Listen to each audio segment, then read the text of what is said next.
ছোট্ট বিপদ হলো তার দারিদ্রতা।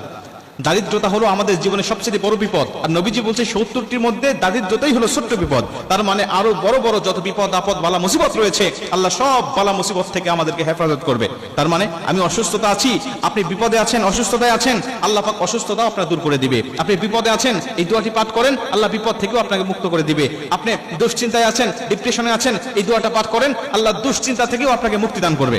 যত বিপদ আছে মানুষের শরীরে, মানুষের জীবনে, 70টি বিপদ, এমন বড় বড় বিপদ থেকে আল্লাহ পাক আপনাকে হেফাজত করবে। রাসূল সাল্লাল্লাহু আলাইহি ওয়াসাল্লাম বলেন, হযরত আবু হুরায়রা রাদিয়াল্লাহু তাআলা আনহু বর্ণনা করেন, রাসূল সাল্লাল্লাহু আলাইহি ওয়াসাল্লাম বলেন, তোমরা লা হাওলা ওয়ালা কুওয়াতা ইল্লা বিল্লাহ এই দোয়াটি বেশি বেশি পাঠ করো, কেননা এটা হলো জান্নাতের রত্নভাণ্ডার। কেননা এটা হলো জান্নাতের রত্নভাণ্ডার। এই দোয়াটি যদি তোমরা বেশি বেশি পাঠ করো, জান্নাতের রত্নভাণ্ডার তোমাদেরকে দান করা হবে। এবং এই হাদিসের শেষের দিকে নবীজি সাল্লাল্লাহু আলাইহি ওয়াসাল্লাম বলছেন, তোমরা যদি এই দোয়াটির সাথে আরেকটু দোয়া যোগ করে যদি পাঠ করতে পারো, তাহলে